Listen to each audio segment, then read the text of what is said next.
जय माता दी। नमस्कार दोस्तों, स्वागत है आप सभी का हमारे YouTube चैनल लक्ष्मी शर्मा की कहानियां पर।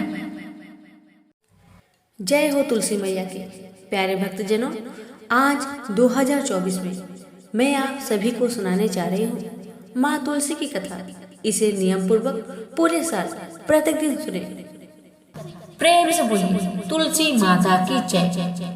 आइए श्रवण करें कथा। कथा इस प्रकार है कि एक ब्राह्मण था। वह प्रतिदिन मंदिर में जाता था। वह प्रतिदिन तुलसी माता की पूजा करता था।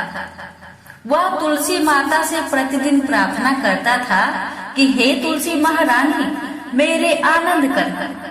तुलसी माता ने सोचा कि यह ब्राह्मण तो बहुत सीधा है और गरीब है और प्रतिदिन मेरी पूजा करता है, मुझे इसके लिए कुछ न कुछ जरूर करना चाहिए। तो तुलसी महारानी एक कन्या का रूप बनाकर बैठ गई और उस ब्राह्मण से बोली कि ब्राह्मण, मैं भी तेरे घर आना चाहती हूँ। ब्राह्मण ने सोचा कि 6 लड़कियाँ तो मेरे घर पहले से ही है और 7 लड़कियाँ का मैं कैसे पालन पोषण करूँगा, लड़कियाँ की शादी में कैसे कराऊंगा। मेरे पास तो कुछ ऐसा भी नहीं है। यह व्यभिचार करके बहुत परेशान रहने लगा। उसको तो खाना भी नहीं भा रहा था। उसकी औरत ने कहा, क्या बात है, आजकल तुम बहुत दुखी रहने लगे हो। तो इस पर ब्राह्मण बोला कि मैं मंदिर जाता हूँ। वहाँ पर एक छोटी सी सुंदर सी कन्या बैठी है और वह मुझसे कहती है कि मैं आपके घर आऊंगी। ब्राह्मण की पत्नी बोली, अरे इसमें परेशान होने की क्या बात है, आ रही है तो आ जाने दो। ब्राह्मण बोला कि पहले से अपनी 6 लड़कियां तो है ही, उनकी भी अपनी शादी को करवानी है। तो इस पर ब्राह्मणी बोली कि अरे ये तो कोई बात नहीं है, अपनी 6 लड़कियों की शादी करवाएंगे, वैसे 7वीं की भी करवा देना।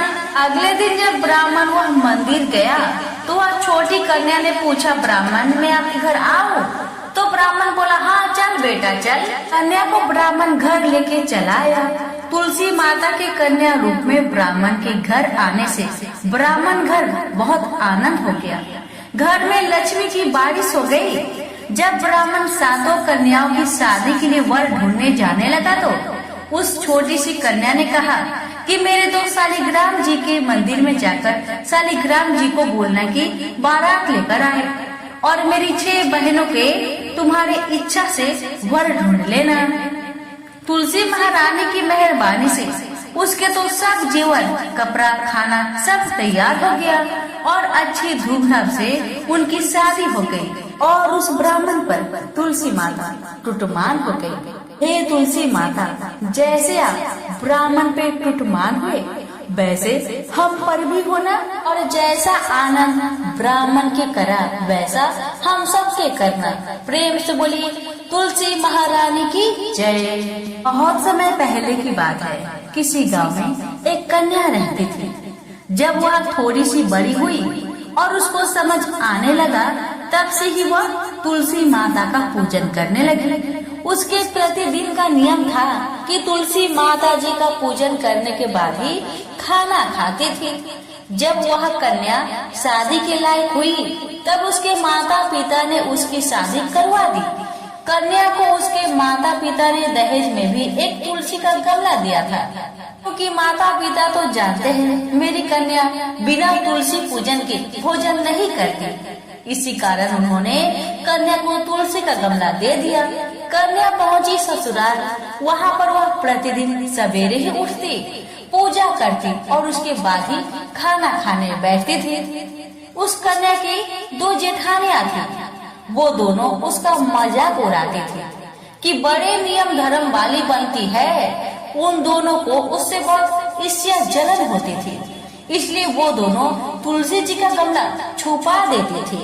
वह कन्या बड़ी मुश्किल से गमला ढूंढ कर लाती और उनका अच्छे से पूजा पाठ करती और फिर भोजन करती थी। एक दिन की बात है, दोनों जेठानी देवरानी ने मिलकर क्या किया कि तुलसी की गमला को घर से बाहर ही फेंक दिया। कन्या बेचारी तुलसी गमला बहुत खोजी मगर तुलसी गमला मिला ही नहीं। बेचारी बहुत परेशान हो गई। उस दिन तो उसने खाना भी नहीं खाया। क्योंकि उसका नियम जो था तुलसी पूजन के बाद ही वह भोजन करती थी। कन्या की सच्ची भक्ति और श्रद्धा देखकर माँ तुलसी प्रसन्न हो गई और उसके कमरे में तुलसी का गमला अपने आप ही प्रकट हो गया। अगले दिन सुबह जब कन्या उठी तो क्या देखती है कि उसके कमरे में एक तुलसी का गमला अपने आप ही प्रकट हुआ है। यह देखकर कन्या तो प्रसन्न हो गई, तुलसी माता की जय जयकार करने लगी, उनको धन्यवाद करने लगी कि अब मुझे कोई भी दिक्कत नहीं होगा। अब तो मैं हर रोज इसी कमरे में आकर माँ की पूजा पाठ अच्छा से करूँगी और मेरी तुलसी का गमला तो अब कोई चुरा भी नहीं सकेगा। तो कन्या रोज सुबह जल्दी उठती और स्नान करके माता रानी तुलसी महारानी का पूजन कर लेती और उसके बाद ही खाना खाने बैठ जाती। तो एक दिन की बात है, जब वह कन्या तुलसी माता का पूजन करके खाना खाने बैठी तो जेठानियां मजाक उड़ाने लगी कि देवरानी का तो नियम धर्म पूरा हो गया। उससे पूछती है कि क्या तुमने तुलसी पूजन कर ली है? तो देवरानी धीरे से बोलती है, हाँ मैंने कर लिया। जेठानी बोलती है, कहाँ से कर ली पूजा? गमला तो हमने बहुत दूर फेंकवा दिया था। तो देवरानी कहती है, आप लोगों को विश्वास नहीं है तो जाइए मेरे कमरे में जाकर देख लीजिए। जब दोनों जेठानियां उस कन्या के कमरे में जाती है, यहाँ पर बहुत सुंदर माँ तुलसी का गमला को पाती है। ये देखकर दोनों देवरानी जेठानी को अपनी गलती का एहसास हुआ। उन्होंने माँ तुलसी से क्षमा याचना की और अपनी देवरानी से भी क्षमा याचना की। कहने लगी, देवरानी तुम्हारी भक्ति सच्ची है, हमें माफ कर दो। हमने तुम्हें बहुत तकलीफ दिया, बहुत परेशान किया, हमें माफ कर दो। आज से हम दोनों भी तुम्हारे साथ माँ तुलसी का नियम पूर्वक पूजन करेंगे। तुलसी माता की कृपा से उस कन्या के ससुराल में अन्न धन के भंडार भर गए। प्रेम से बोलिए तुलसी माता की जय। हे तुलसी माता, जैसी कृपा आपने देवरानी पर करी वैसी हम सब पर करना। कहानी कहते सुनते पुकार भरते सब पर करना। प्रेम से बोलिए तुलसी महारानी की जय हो। भगवान विष्णु ने जब श्री कृष्ण का रूप अवतार लिया तब रुक्मणी और सत्यभामा उनकी पटरानी हुई। सत्यभामा पूर्व जन्म में एक ब्राह्मण की पुत्री थी। युवा अवस्था में ही एक दिन इनके पति और पिता को एक राक्षस ने मार दिया। कुछ दिनों तक ब्राह्मण की पुत्री रोती रही। इसके बाद उसने स्वयं को विष्णु भगवान की भक्ति में समर्पित कर दिया। वह सभी एकादशी का व्रत रखती थी और कार्तिक मास में नियम पूर्वक सूर्य उदय से पूर्व स्नान करके भगवान विष्णु और तुलसी जी का पूजन करती थी। बुढ़ापा आने पर एक दिन जब ब्राह्मण की पुत्री कार्तिक स्नान के लिए गंगा में डुबकी लगाई तब बुखार से कांपने लगी और गंगा तट पर उसकी मृत्यु हो गई। उसी समय विष्णु लोक से एक विमान आया और ब्राह्मण की पुत्री का दिव्य शरीर विमान में बैठकर विष्णु लोक को पहुंच गया। तब भगवान विष्णु ने कृष्ण अवतार लिया। तब ब्राह्मण की पुत्री ने सत्यभामा के रूप में जन्म लिया। कार्तिक मास में दीपदान करने के कारण सत्यभामा को सुख और संपत्ति प्राप्त हुई। नियमित तुलसी में जल अर्पित करने के कारण सुंदर वाटिका का सुख मिला। शास्त्रों के अनुसार कार्तिक मास में किए गए दान पुण्य का फल व्यक्ति को अगले जन्म में अवश्य प्राप्त होता है। प्रेम से बोलिए तुलसी माता की जय। तुलसी माता से जुड़ी एक अन्य प्रसंग, गुणवती नामक स्त्री ने कार्तिक मास में मंदिर के द्वार पर तुलसी का एक सुंदर वाटिका लगाया। उस पुण्य के कारण वह अगले जन्म में सत्यभामा बनी और सदैव कार्तिक मास का व्रत करने के कारण वह भगवान श्री कृष्ण की पत्नी बनी। यह है कार्तिक मास में तुलसी आराधना का फल। इस मास में तुलसी विवाह की भी परंपरा है, जो कार्तिक मास की पूर्णिमा तिथि को किया जाता है। इसमें तुलसी के पौधे को सजाया संवारा जाता है एवं भगवान शालग्राम का पूजन किया जाता है। तुलसी का विधिवत विवाह किया जाता है। जो व्यक्ति यह चाहता है कि उसके घर में सदैव शुभ कर्म हो, सदैव सुख शांति का निवास रहे, उसे तुलसी की आराधना अवश्य करनी चाहिए। कहते हैं कि जिस घर में शुभ कर्म होते हैं वहाँ तुलसी कभी भी हरी भरी नहीं रहती। तुलसी हमारी आस्था एवं श्रद्धा की प्रतीक है एवं अपरिमित औषधीय गुण से युक्त भी है। वर्ष भर में तुलसी में जल अर्पित करना एवं सायंकाल तुलसी के नीचे दीप जलाना अत्यंत श्रेष्ठ माना जाता है।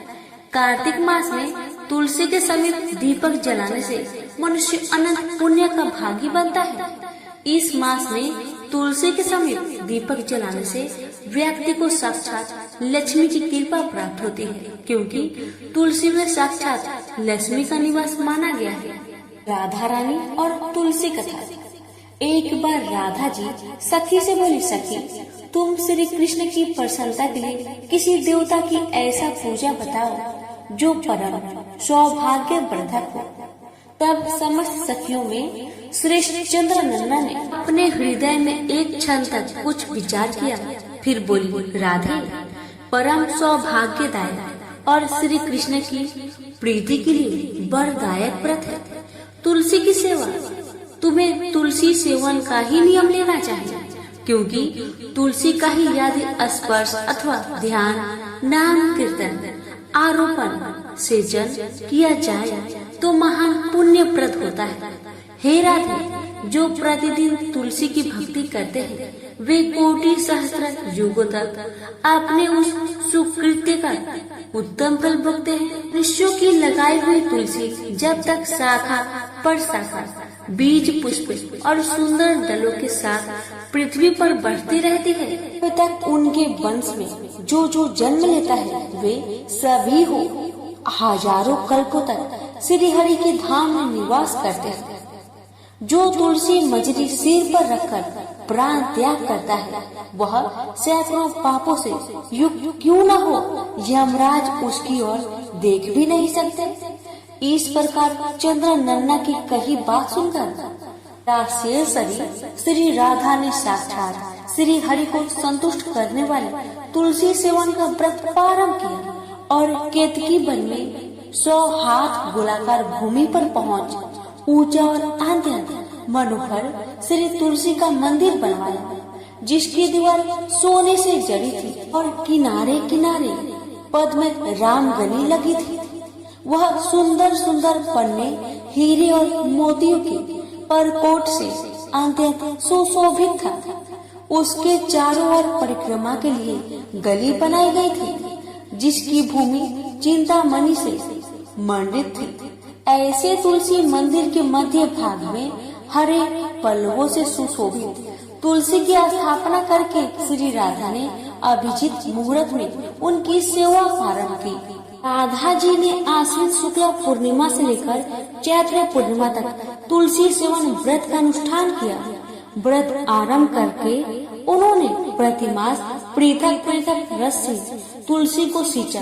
कार्तिक महीने में दूध से, मार्गशीर्ष महीने में ईख के रस से, पौष में दक्षा रस से, माघ में 12 मासी आम के रस से, फाल्गुन मास में अनेक वस्तुओं से मिश्री के रस से और चैत्र मास में पंचामृत से उनका सिंचन किया और वैशाख कृष्ण प्रतिपदा के दिन उद्यापन का उत्सव किया। उन्होंने 2 लाख ब्राह्मणों को 56 भोगों से तृप्त करके वस्त्र और आभूषण के साथ दक्षिणा दी। मोटे मोटे दिव्य मोतियों का 1 लाख भार और स्वर्ण का 1 कोटि भार श्री गंगाचार्य को दिया। उस समय आकाश से देवता तुलसी मंदिर पर फूलों की वर्षा करने लगे। उसी समय स्वर्ण सिंहासन पर विराजमान हरिप्रिया तुलसी देवी प्रकट हुई। उनके 4 भुजाएं थी, कमल दल के समान विशाल नेत्र थे। 16 वर्ष की सी अवस्था और श्याम कांति थी। मस्तक पर हेममय किरीट प्रकाशित था और कानों में कंचनमय कुंडल झलमला रहे थे। गरुड़ से उतरकर तुलसी देवी ने रंग वल्ली जैसे श्री राधा को अपनी भुजाओं से अंक में भर लिया और उनके मुख चंद्र का चुंबन किया। तुलसी बोली, कलावती राधे, मैं तुम्हारी भक्ति से प्रसन्न हूँ। यहाँ इंद्रिय, मन, बुद्धि और चित्त द्वारा जो मनोरथ तुमने किया है वह सब तुम्हारे सम्मुख सफल हो। इस प्रकार हरिप्रिया तुलसी को प्रणाम करके वृषभानु नंदिनी राधा ने उनसे कहा, देवी, गोविंद के युगल चरणों में मेरी आहुति की भक्ति बनी रहे। तब तथास्तु कहकर हरिप्रिया अंतर्ध्यान हो गई। इस प्रकार पृथ्वी पर जो मनुष्य श्री राधिका के इस विचित्र आख्यान को सुनता है वह भगवान को पाकर कृत्य हो जाता है। इनसे बोलिए तुलसी माता की जय। स्वामी मुनि की पुत्री तुलसी अपूर्व सुंदर थी। उसकी इच्छा थी कि उनका विवाह भगवान नारायण के साथ हो। इसके लिए उन्होंने नारायण पर्वत की घाटी में स्थित बद्रीवन में घोर तपस्या की। दीर्घ काल तक तपस्या के उपरांत ब्रह्मा जी ने प्रसन्न होकर दर्शन दिए और वर मांगने को कहा। तब तुलसी जी ने कहा, हे सृष्टि के कर्ता ब्रह्मदेव, आप तो अंतर्यामी हैं, आपसे क्या छुपा है। सबके मन की बात आप जानते हैं, फिर भी मैं अपनी इच्छा आपको बताती हूँ। मैं चाहती हूँ कि भगवान श्री हरि मुझे पति रूप में मिले। तुलसी की बातें सुन ब्रह्मदेव ने कहा, तुम्हारा अभीष्ट तुम्हें अवश्य मिलेगा। आपने पूर्व जन्म में किसी अपराध के कारण तुम्हें श्राप मिला है। इसी प्रकार भगवान श्री नारायण के एक पार्षद को भी दानव कुल में जन्म लेने का श्राप मिला है। दानव कुल में जन्म लेने के बाद भी उसमें नारायण का अंश विद्यमान रहेगा। इसलिए इस जन्म में पूर्व जन्म के पाप के शमन के लिए संपूर्ण नारायण तो नहीं, नारायण के अंश से युक्त दानव कुल में जन्मे उस श्रापग्रस्त पार्षद से तुम्हारा विवाह होगा। श्राप मुक्त होने पर भगवान श्री नारायण सदा सर्वदा के लिए तुम्हारे पति हो जाएंगे।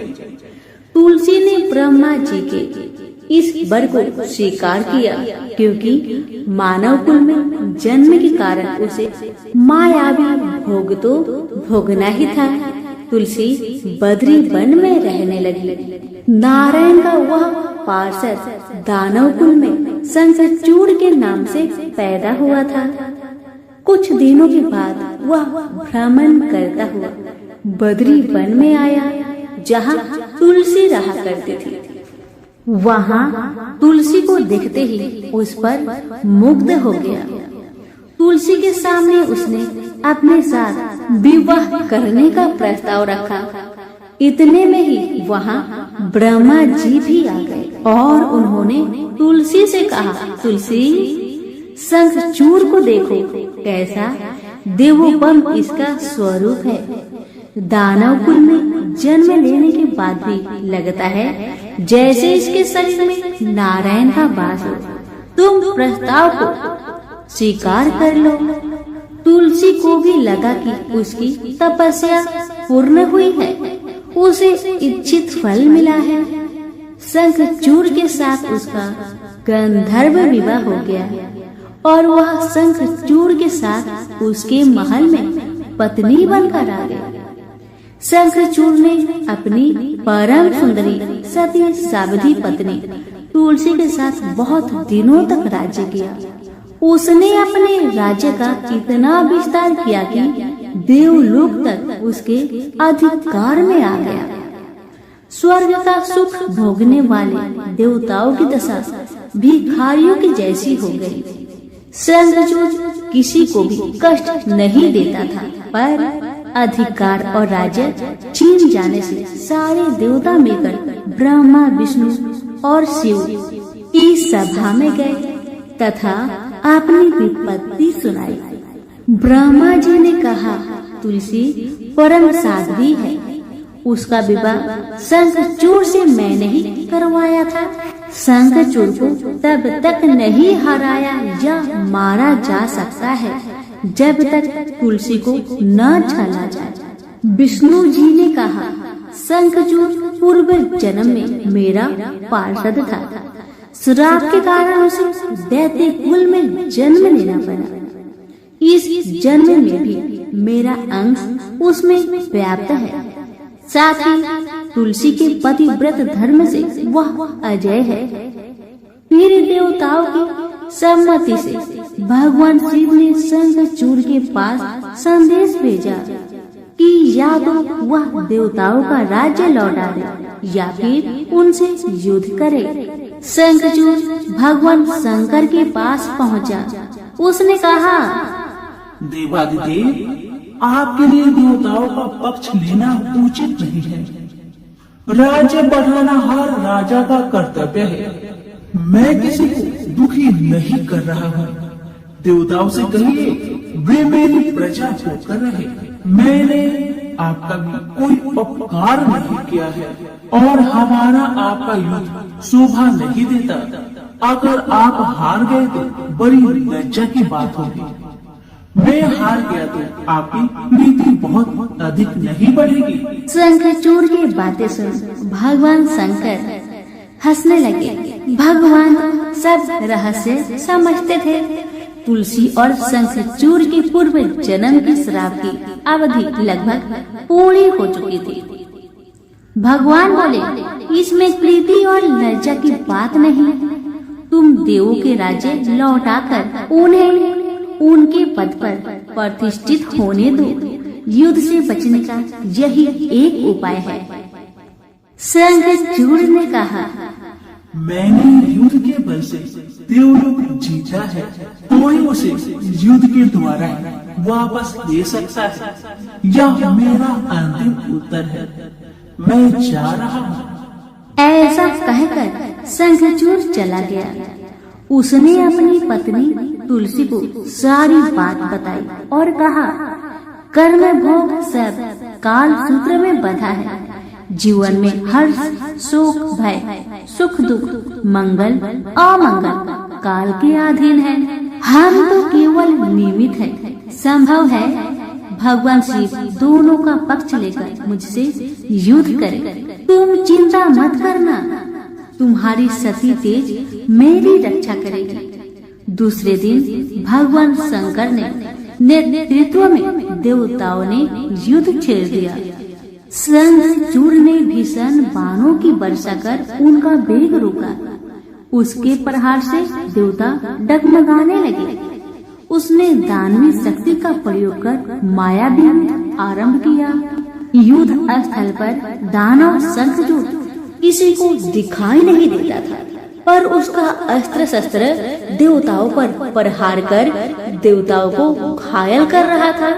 अब देवतागण अपना अस्त्र शस्त्र चलाए तो किस पर चलाए और कैसे चलाए, क्योंकि कोई शत्रु सामने था ही नहीं।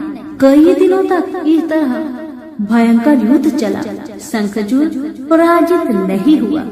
तब भगवान शिव ने विष्णु जी से कहा, विष्णु कुछ उपाय करिए, अन्यथा मेरा तो सारा यश मिट्टी में मिल जाएगा।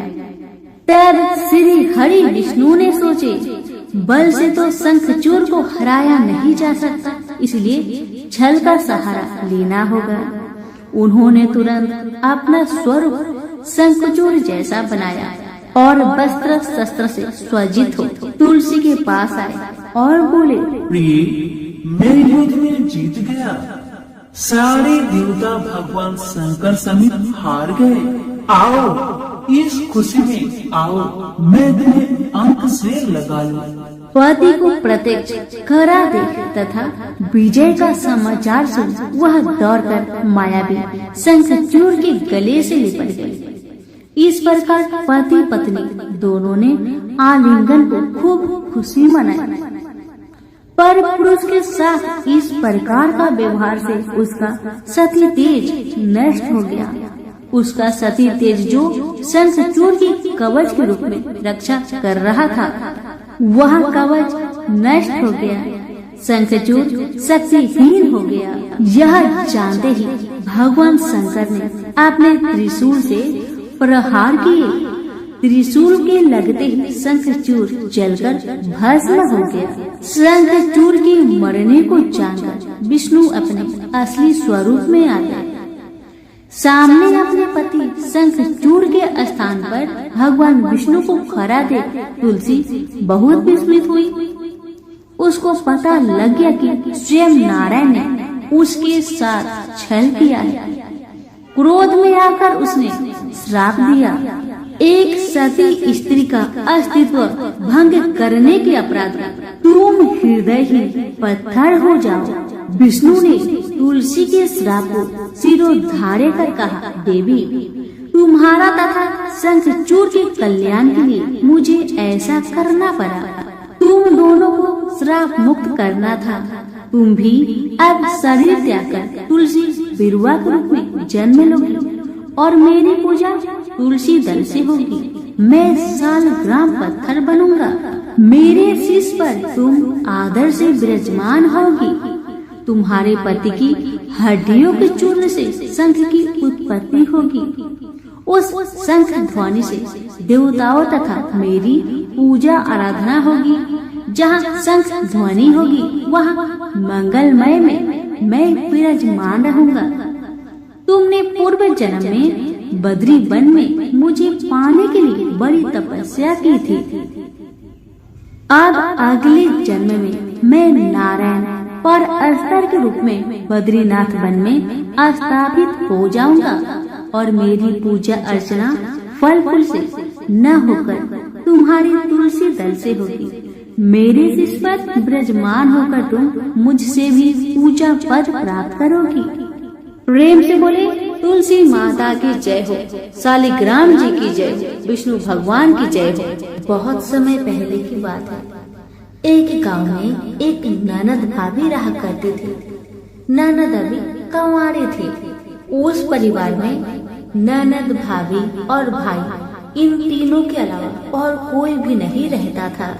भाभी तो कभी कोई पूजा पाठ करती ही नहीं थी और ननद हर रोज तुलसी माता की पूजा किया करती थी। उनकी बड़ी सेवा करती थी। बिना तुलसी पूजन के ननद कभी भोजन नहीं करती थी। ननद का पूजा पाठ देख के भाभी को बहुत क्रोध आता था। कभी कभी भाभी तो अपनी ननद से ऐसे भी कह देती थी कि जब तुम्हारा विवाह होगा ना तो मैं तुम्हें और बराती को तुलसी ही खाने दूंगी और दहेज में यही दूंगी। इसी तरह समय निकलने लगा, दिन बीतने लगे। अब तो ननद भी बड़ी हो गई थी। भाई ने अपनी बहन के लिए एक अच्छा घर और वर ढूंढा।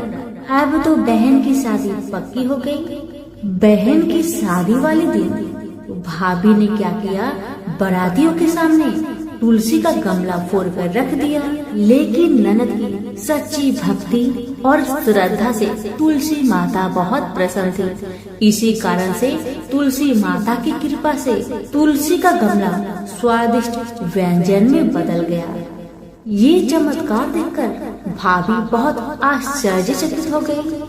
लेकिन फिर भी उसका आदत नहीं गया। उसने फिर क्या किया, अपने ननद को गहने के बदले में तुलसी की मंजरी पहना दी। लेकिन तुलसी माता की कृपा से वह मंजरी भी सोने के आभूषण में बदल गए।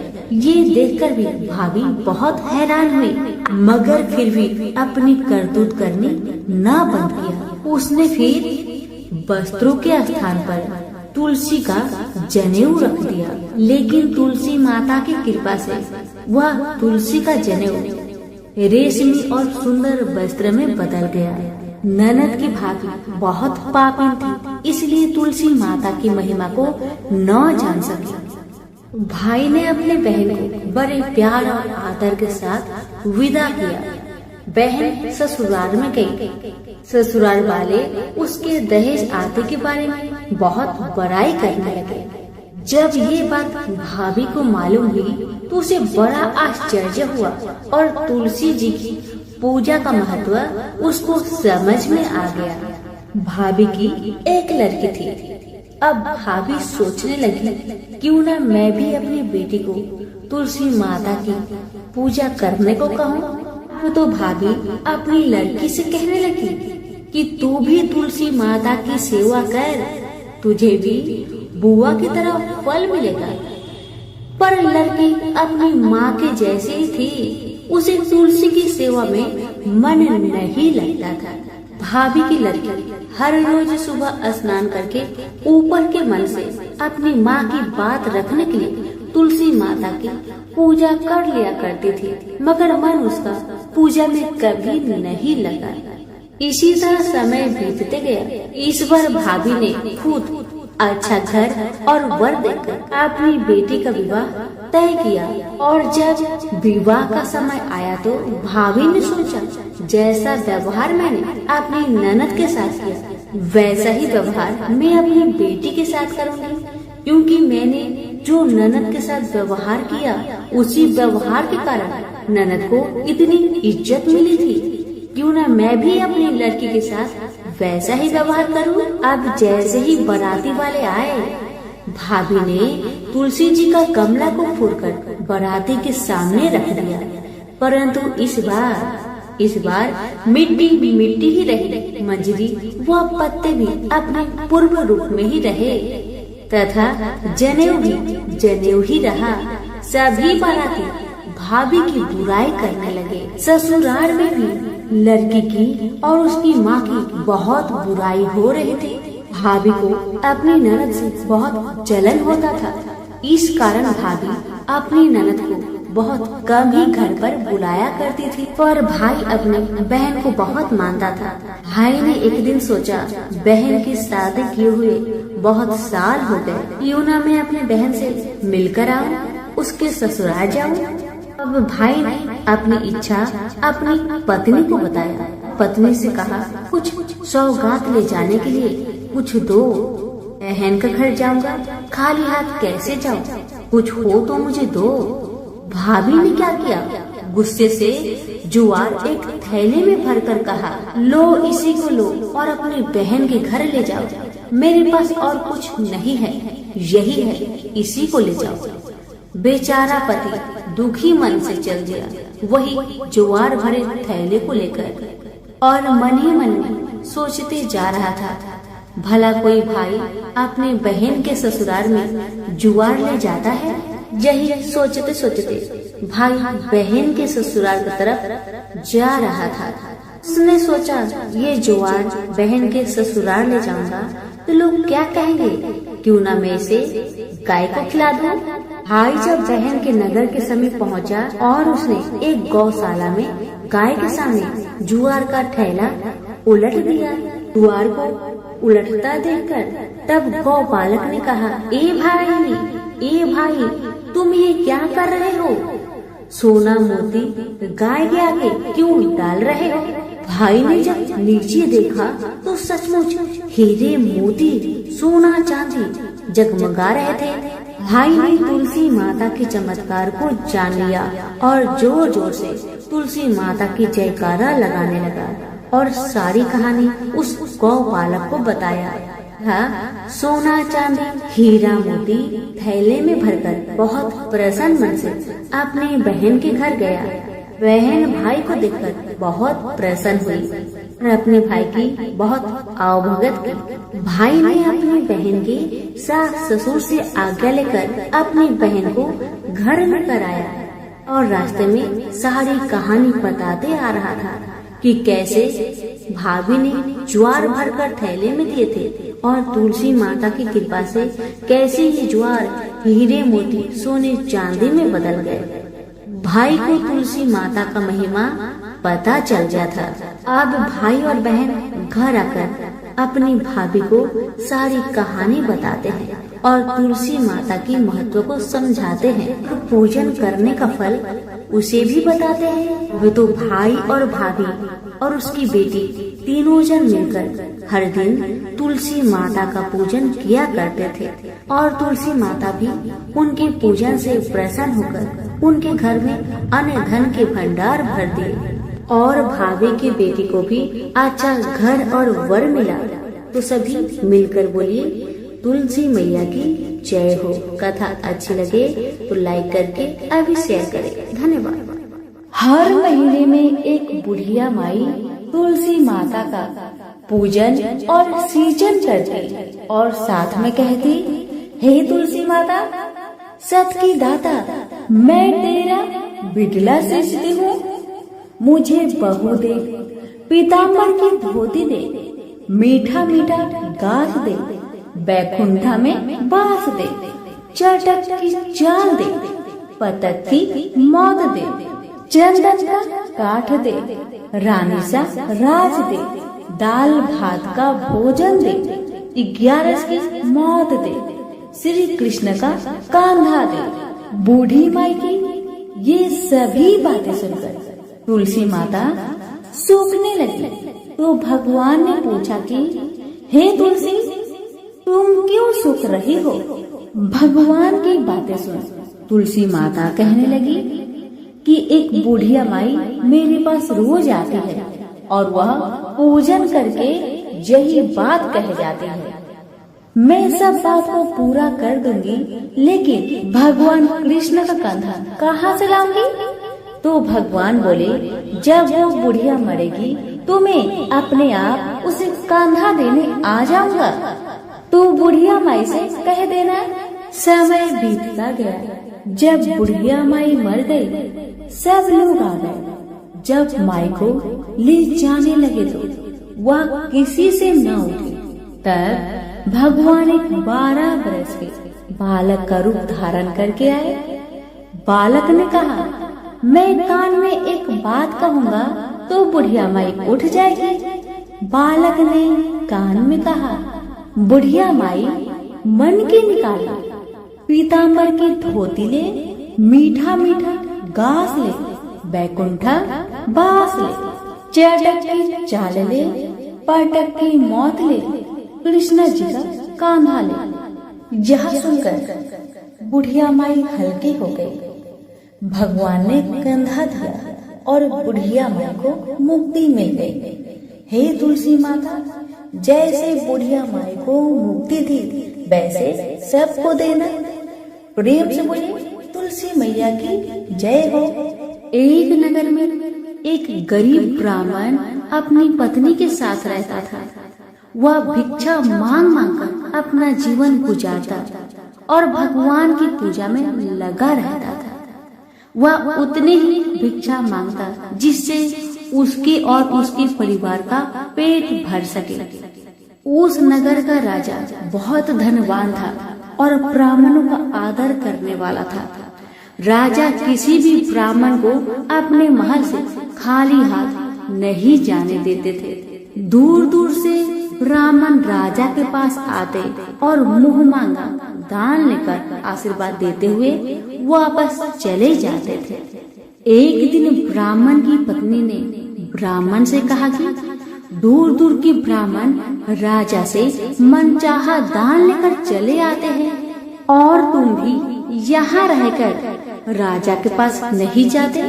जन्म भर में कंगाली का झक झेलूं, आज तुम जाओ और राजा से कुछ मांग कर लाओ। ब्राह्मण ने पत्नी को समझाते हुए कहा, तू तो बावरी है, हमें धन की क्या जरूरत? हमें इतना तो मिल ही जाता है जिससे हम अपना पेट भर सके, और राजा का धन तो अच्छा नहीं होता, वो हमें नहीं लेना चाहिए। ब्राह्मण की पत्नी जिद पर अड़ गई और बोली, मैं तुम्हारी एक भी बात सुनने वाली नहीं। कब तक हम कंगाली में जीते रहेंगे? तुम तो रोज माला लेकर बैठ जाते हो। अपने बच्चे को क्या खिलाएंगे और क्या पहनाएंगे? जब बच्चे दूसरे बच्चों को पहनते, ओढ़ते और खाते पीते देखेंगे तो उनका भी मन ललचाएगा। अब तुम राजा के पास जाओ, राजा बहुत भला व्यक्ति है, वो हमें मुंह मांगा दान जरूर देंगे। मजबूर होकर ब्राह्मण राजा के महल की ओर चल पड़ा, और राजा उसमें महल में नहीं था। ब्राह्मण को वापस लौटना पड़ा। दूसरे दिन ब्राह्मण की पत्नी ने ब्राह्मण को फिर से महल में भेजा, परंतु राजा फिर से महल में नहीं मिला। तीसरे दिन राजा महल में गया और उसने ब्राह्मण का स्वागत किया और उसे आसन पर बैठाया, और साथ में ब्राह्मण देवता से 2 दिन न मिल पाने के लिए क्षमा भी मांगी। राजा ने कहा, मैं आपकी क्या सेवा कर सकता हूँ? ब्राह्मण ने कहा, जो मैं मांगू वो आप दे सकेंगे? राजा ने कहा, हाँ हाँ कहिए, मैं आपकी क्या सेवा कर सकता हूँ? ब्राह्मण ने निवेदन किया, महाराज मैं कुछ और नहीं चाहता, बस आप मुझे अपने पसीने की कमाई से 4 पैसे दान में दे दीजिए। ब्राह्मण की बात सुन राजा बहुत हैरान हो गए और मन ही मन सोचने लगे कि मेरे महल में कितने सारे धन पड़े हैं पर मेरी मेहनत की एक कौड़ी भी नहीं है। राजा ने ब्राह्मण से कहा, आप मुझे 1 दिन का समय दें, मैं कल आपको आपका मुंह मांगा दान दूंगा। ब्राह्मण महल से अपने घर को खाली हाथ ही लौट आए। ब्राह्मण को खाली हाथ आता देख पत्नी बोली, क्या हुआ, राजा ने कुछ दिया नहीं? ब्राह्मण बोला, राजा ने कल देने के लिए कहा है। ब्राह्मण की पत्नी सोचने लगी, शायद इन्होंने बहुत सारा धन मांगा होगा और राजा को इसकी व्यवस्था करने में समय लग रहा होगा, इसलिए कल बुलाया है।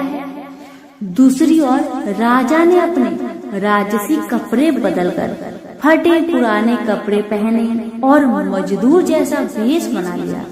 जब राजा की पत्नी ने देखा और कारण पूछा तो राजा ने सब कुछ बताया। रानी बोली, मैं भी आपके साथ चलूंगी। राजा के हाँ कहने पर रानी भी पुरानी साड़ी पहनकर आ गई। इस प्रकार राजा रानी मजदूरी की तलाश में शहर निकले। लुहारों के मोहल्ले में जाकर राजा ने आवाज लगाई, किसी को मजदूर चाहिए। आखिरकार एक लुहार ने उन्हें बुला लिया जो पहिए पर हाल चढ़ाने की तैयारी कर रहा था।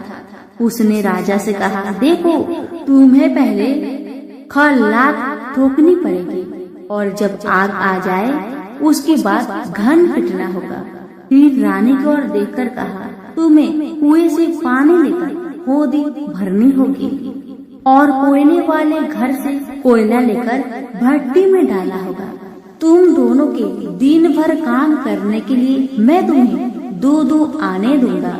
अगर काम पसंद हो तो बोलो, नहीं तो अपना रास्ता नापो। राजा रानी लोहार के बताए काम को करने लगे। राजा खलात ठोकने लगा पर उससे काम ठीक से नहीं हो पा रहा था। लोहार नाराज होकर राजा को ठीक से काम करने के लिए कहता है।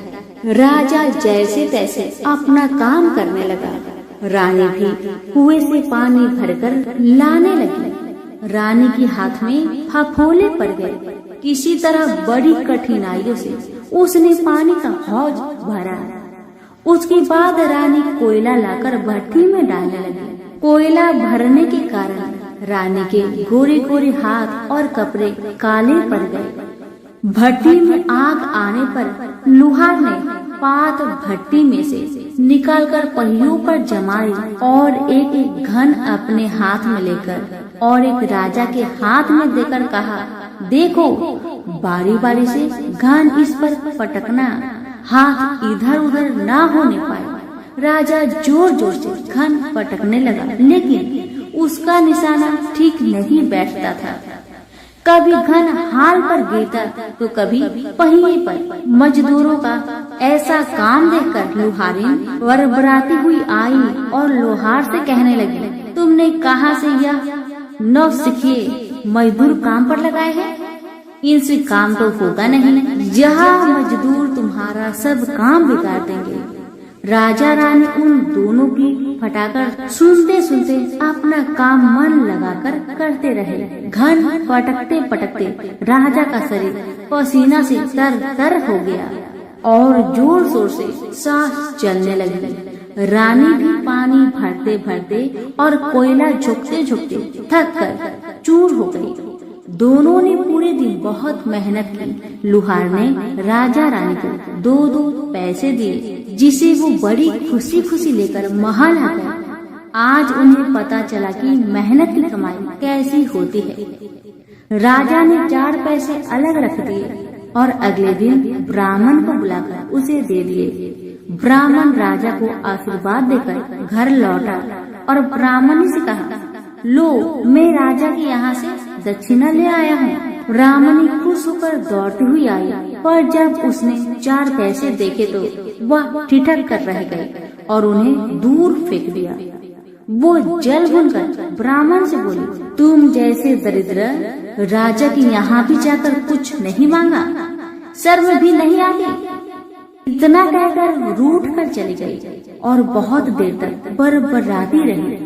ब्राह्मण ने उन 4 पैसों को उठाकर तुलसी के पास रख दिए और सोचा जब ब्राह्मणी शांत हो जाएगी तो जरूरत पड़ने पर ये सिक्के को उठा लेगी। परंतु कई दिनों तक पैसे वहीं रखे रहे और फूल बेलपत्र ऊपर से गिर गिर कर मिट्टी में दब गए। ब्राह्मण और ब्राह्मणी दोनों ही उन सिक्कों के बारे में भूल गए। कुछ दिनों के बाद तुलसी जी के घर में 4 पौधे उगे। चारों पौधे बहुत सुंदर थे। यह देख ब्राह्मणी रोज उसमें पानी डाल देती। 4 महीने बाद वो पौधे बड़े हो गए और उनमें फूल लगने लगे। फूल सूखने पर इनसे मोती झड़ने लगे। ब्राह्मण और ब्राह्मणी ने कभी मोती नहीं देखे थे। वो समझे कि कोई बीज है। हर रोज कई कई फूल झड़ते और मोती पूरे तुलसी पर बिखर जाते। ब्राह्मणी उन मोतियों को समेट कर घर के एक कोने में डाल देती। इस तरह वहाँ मोतियों का ढेर लग गया था। एक दिन एक सब्जी वाली आई। ब्राह्मणी को सब्जी लेनी थी पर उसके पास पैसे नहीं थे। उसने सब्जी वाली से कहा, क्या तुम इन चमकदार बीजों के बदले सब्जी दे सकती हो? सब्जी वाली ने देखा तो वो पहचान गई, अरे ये तो मोती है। उसने खुशी खुशी ब्राह्मणी को उन मोतियों के बदले उनकी मनपसंद सब्जी दे दी। अब से हर रोज ऐसा होने लगा। ब्राह्मणी और सब्जी वाली दोनों खुश थे। सब्जी वाली यह सोचकर खुश थी कि मुझे 1 पैसे की तरकारी के बदले हजारों का माल मिलता है, और ब्राह्मण ये सोचकर खुश थी कि इस बीजों के बदले सब्जी मिल जाती है। इस प्रकार कई महीने बीत गए। उधर राजा के महल में कई राजहंस थे जो मोती चुगते थे। राजा का यह नियम था, जब राजहंस मोती चुग लेते थे उसके बाद ही राजा और उसका परिवार भोजन करता था। एक समय बाद राजा का सारा धन उन मोतियों और दान देने में खर्च हो गया। अब राजा को मोती खरीदने के पैसे तक नहीं बचे। यह खबर पूरे नगर में फैल गई। ब्राह्मण और ब्राह्मणी को जब यह पता चला तो उन्होंने यही विचार किया कि राजा बहुत दानी और नेक दिल है। उसने अपना सब कुछ दान कर दिया, यहाँ तक कि शायद उनके पास खाने को भी कुछ नहीं है। ऐसा हालत में हमें उन लोगों की सहायता करनी चाहिए। ब्राह्मण ने ब्राह्मणी से कहा, अगर तू कहे तो इसमें से कुछ बीज राजा को दे दूं। तू कहती है इससे सब्जी और खाने की चीज मिल जाते हैं। ब्राह्मणी ने कहा, हाँ, मैं रोज इसके बदले सौदा लिया करती हूँ।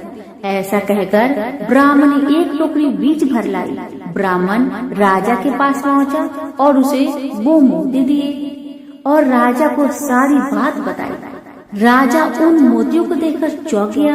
उसने मोती राजहंस को दिए। राजहंस उन्हें चुगने लगे। यह देख राजा ने ब्राह्मण से कहा, एक एक मोती सैकड़ों रुपए का है। सच बताए आपके पास इतने मोती कहाँ से आए? ब्राह्मण बोला, महाराज, ऐसे बीज तो हमारे घर पर बहुत है। और राजा को पूरी बात बताई। राजा अपने मंत्रियों के साथ ब्राह्मण के घर पहुँचे और उन चारों पेड़ों को देखा। पूछताछ में उन सिक्के वाली बात सामने आ गई। जब पेड़ों को देखा तो उनकी जड़ के पास वही सिक्के चिपके हुए थे। आज ब्राह्मण और ब्राह्मणी को मालूम हुआ कि उनके पास लाखों करोड़ों की दौलत है, जिसे वो साधारण बीज समझते थे। ब्राह्मण ने सोचा कि मेरे लिए यह धन किस काम का? ऐसा सोच ब्राह्मण ने सारे मोती राजा को दान में दे दिए। राजा की आंखें भी खुल गई। मेहनत के धन की कीमत उन्हें मालूम पड़ गई। उस दिन राजा ने प्रण कर लिया कि मैं खजाने के पैसे से एक भी पैसा अपने खर्च में नहीं लगाऊंगा। अपना खर्च मेहनत करके चलाऊंगा। खजाने और ब्राह्मण के दान से राजा ने जनता का हित में कई धर्म कर्म के काम शुरू कर दिए। हे तुलसी माता, जैसे आपने ब्राह्मण परिवार पे अपनी कृपा बरसाई, वैसे ही आपकी कथा कहने वाले, सुनने वाले, पुकारे भरने वालों पर अपनी कृपा सदा बनाए रखे। तो प्रेम से बोलिए तुलसी मैया की जय हो। पुराणों में बताया गया है कि एक बार भगवान गणेश गंगा नदी के किनारे तपस्या कर रहे थे। इसी कालवधि में धर्मात्मज की कन्या तुलसी विवाह की इच्छा लेकर तीर्थ यात्रा पर निकली।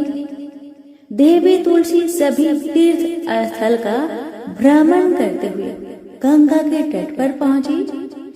गंगा तट पर देवी तुलसी ने देखा कि युवा गणेश जी तपस्या में लीन थे। शास्त्रों के अनुसार तपस्या में विलीन गणेश जी रत्न जटित सिंहासन पर विराजमान थे। उनके समस्त अंगों पर चंदन लगा हुआ था। उनके गले में परिजात पुष्प के साथ स्वर्ण मणि रत्नों के अनेक हार पड़े थे। उनकी कमर में अत्यंत कोमल रेशम का पीताम्बर लिपटा हुआ था। तुलसी श्री गणेश के इस सुंदर स्वरूप पर मोहित हो गई। उसके मन में गणेश से विवाह करने की इच्छा जागृत हुई। तुलसी ने विवाह की इच्छा से उनका ध्यान भंग किया। तब भगवान श्री गणेश ने तुलसी द्वारा तप भंग करने को अशुभ बताया और तुलसी की मनसा जानकर स्वयं को ब्रह्मचारी बताकर उसके विवाह प्रस्ताव को नकार दिए। विवाह प्रस्ताव ठुकराने पर तुलसी ने नाराज होकर गणेश जी को श्राप दिया कि उनके एक नहीं बल्कि 2 विवाह होंगी। इस पर श्री गणेश ने भी तुलसी को श्राप दे दिया कि तुम्हारा विवाह एक असुर से होगा। एक राक्षस की पत्नी होने का श्राप सुनकर तुलसी ने गणेश जी से माफी मांगी। तब गणेश जी ने तुलसी से कहा कि तुम्हारा विवाह शंखचूड़ राक्षस से होगा, किंतु फिर तुम भगवान विष्णु और श्री कृष्ण को प्रिय होने के साथ ही कलयुग में जगत के लिए जीवन और मोक्ष देने वाली होगी। पर मेरी पूजा में तुलसी चढ़ाना शुभ नहीं माना जाएगा। तब से ही भगवान श्री गणेश जी को पूजा में तुलसी चढ़ाना वर्जित माना गया है। प्रेम से बोलिए गणेश जी की जय, तुलसी जी की जय। अन्य कथा का अनुसार हनुमान जी के बारे में ऐसी मान्यता है कि वह भगवान राम के इतने परम भक्त थे कि वह उन्हें अपना माता और पिता मानते थे। हनुमान जी को जब भी कोई चिंता या परेशानी होती तो वह इस बारे में सबसे पहले अपने प्रभु श्री राम माता सीता को बताया करते थे। एक बार ऐसा हुआ कि वाल्मीकि ऋषि के आश्रम में माता सीता अपने हाथों से भोजन पका रही थी। पवन सुत आए और बोले, हे माता, मुझे बहुत जोर से भूख लग रही है, भोजन दे। सीता जी ने अपने हाथ का बना गर्मा गर्म खाना हनुमान जी को दे दिया। हनुमान जी सारा भोजन चट कर गए और फिर भी उनकी भूख नहीं मिटी। यहाँ तक कि धीरे धीरे भंडार गृह खाली होने लगे। तब माता सीता ने राम जी के कहने पर हनुमान जी को खाने के साथ एक तुलसी पत्र दे दिया। तुलसी पत्र को खाते ही हनुमान जी का पेट भर गया और उनकी भूख शांत हो गई। तभी से हनुमान जी की भोग में तुलसी दल को शामिल करने की परंपरा चली आ रही है। प्रेम से बोलिए पवन पुत्र हनुमान की जय, तुलसी मैया की जय।